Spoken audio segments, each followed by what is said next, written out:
और जो बकरा का विरोध करते हैं, मुर्गा का विरोध करते हैं, ये छुप के बड़ा तिलक लगाकर, बड़ी चोटी रखाकर सबसे ज़्यादा यही क्वांटिटी में खाते हैं। ये सिर्फ इनका ड्रामा है, नफरत है।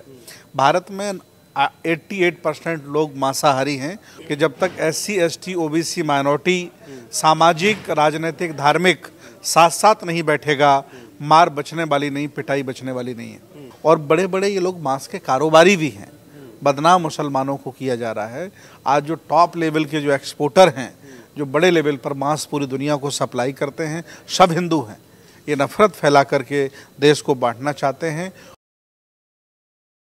देश में नफरत को ख़त्म करने के लिए आज फिर से बहुजन भोज का आयोजन किया गया है, जिसमें तमाम अलग अलग धर्म अनुयायी के लोग जो है एकत्रित हुए हैं और बात कर रहे हैं। सवाल ये है कि जैसे ही देश में जब कोई धार्मिक त्यौहार आता है तो एक नफरती गैंग जो है वो एक्टिव हो जाती है और अलग अलग तरह के व्हाट्सएप फॉरवर्ड और मैसेज आने शुरू हो जाते हैं, जिससे समाज में जो सौहार्द है वो बिगड़े। इस पर बात करने के लिए हमारे साथ भंते सुमित रत्न जी हैं। इनसे हम बात करते हैं तमाम सामाजिक मुद्दों पर, आपसी सौहार्द पर। अक्सर आप इनको बेबाक अंदाज में बोलते हुए देखते हैं। सुमित जी, बहुत स्वागत है आपका AR न्यूज़ इंडिया पर। पहला सवाल यही है, किस तरह से देखते हैं जो आपसी सौहार्द बनाए रखने की ज़रूरत है, उसको तोड़ने के लिए आए दिन कोई ना कोई बयानबाजी कभी त्यौहार को लेकर, कभी धर्म को लेकर होती रहती है। क्या कहना है आपका?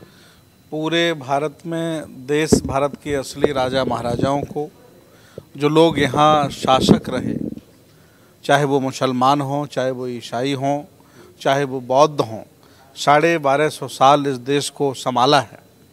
आज उन्हें शिक्षा, सत्ता और धन से वंचित करके इतना निरीह प्राणी बना दिया गया है कि आज ये लोग लाठी डंडे से पीट रहे हैं। चाहे वो ईसाई हो, चाहे वो मुसलमान हो, चाहे वो बौद्ध हो, और चाहे वो दलित हो, चाहे OBC हो।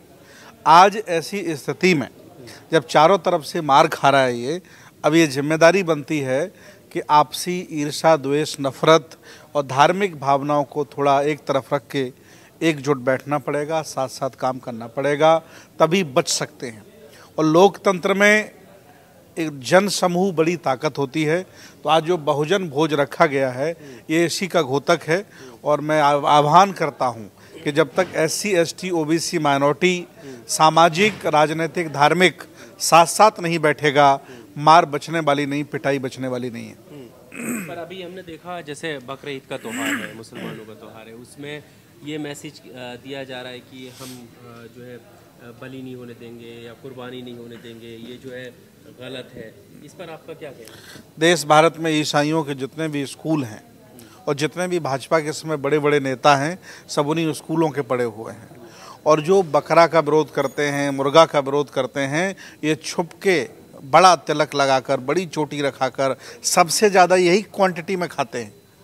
ये सिर्फ इनका ड्रामा है, नफरत है। भारत में 88% लोग मांसाहारी हैं और उनमें 100% ये लोग मांसाहारी जो विरोध कर रहे हैं। तो इसलिए तो धार्मिक भावनाएं हैं, उनके साथ खेलना और देश की जो संस्कृति है, देश का जो दर्शन है, उसके साथ मजाक बनाना इनका पुराना शौक रहा है।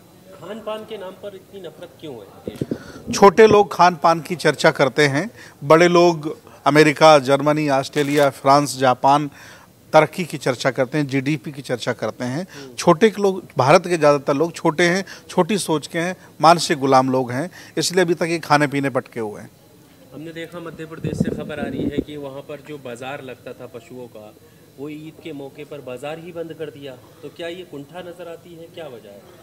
देखिए, खाने से कैसे रोक लेंगे किसी को, और फिर आप चले जाइए भारत को छोड़ करके किसी भी देश में। मैं आज विश्वास के साथ आपको कह रहा हूँ, तमाम USA के देशों में, तमाम UK के देशों में जो आज यहाँ नफरत करते हैं, यही लोग अपनी दुकानें खोल करके बढ़िया मांस बेच रहे हैं। और बड़े बड़े ये लोग मांस के कारोबारी भी हैं। बदनाम मुसलमानों को किया जा रहा है। आज जो टॉप लेवल के जो एक्सपोर्टर हैं, जो बड़े लेवल पर मांस पूरी दुनिया को सप्लाई करते हैं, सब हिंदू हैं।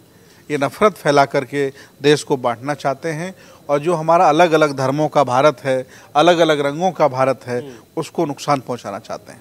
पर अनेकता में जब एकता की बात आती है, एकजुट होने की बात आती है, मजबूत हम तभी तो दिखेंगे जब एक दूसरे की भावनाओं का हम सम्मान करेंगे। तो क्या वजह है कि एकदम ठेस पहुंचाने वाली बातें होती हैं? देखिए, बीजेपी कम सता रही है, कम पीट रही है, इसलिए एसटी, एससी, ओबीसी, माइनॉरिटी के लोग कम इकट्ठे हैं। इनको थोड़ा और ज़्यादा पीटना चाहिए। जब और ये ज़्यादा पिटेंगे तो ज़्यादा मित्रता इनमें बढ़ेगी और ज़्यादा साथ साथ बैठेंगे। आज जो बैठे हैं इसीलिए बैठे हैं बहुजन भोज पर, क्योंकि पिट रहे हैं। सामाजिक, राजनीतिक, धार्मिक, आर्थिक हर जगह इनकी पिटाई हो रही है, इसलिए मजबूरन यहाँ बैठे हैं। मैं तो कह रहा हूँ बीजेपी के लोग और ढंग से पीटे इन्हें, ताकि और अच्छी इनमें मित्रता हो जाए। संविधान के बाद मजे काट रहे हैं, एसी में सो रहे हैं, टीवी घर में लगी है, बेबी मन की मिल गई है इन्हें। अब परेशानियों में ये संघर्ष करते हैं। परेशानियों में सावित्रीबाई फुले पैदा हुई, परेशानियों में बाबा साहब डॉक्टर अंबेडकर पैदा हुए, परेशानियों ने तमाम महापुरुष पैदा किए। बताओ 75 साल में कोई महापुरुष पैदा हो? तो जो सुख सुविधाएं इन्हें मिल गई हैं, इनको इन्होंने शिकार करना भुला दिया है। ये जंगली शेर हो गए, पालतू शेर हो गए हैं। जंगली शेर ये तभी होंगे जब संघर्ष इनके जीवन में आएगा। बीजेपी को और डंडा चलाना चाहिए, तभी जाके बहुजन इकट्ठा हो। आप ऐसा क्यों करें कि बीजेपी को और डंडा चलाना? नहीं, मैंने तो कहा है कि जो लोग मंदिर में एससी, एसटी, ओबीसी के लोग जाते हैं, मार खाते हैं, मैं तो निवेदन किया, पत्र लिखा है हिंदू संगठनों के मंदिरों को कि मेरी तरफ से 10 डंडा और इनको मारिए। जब ये पिटेंगे तभी जाना बंद करेंगे।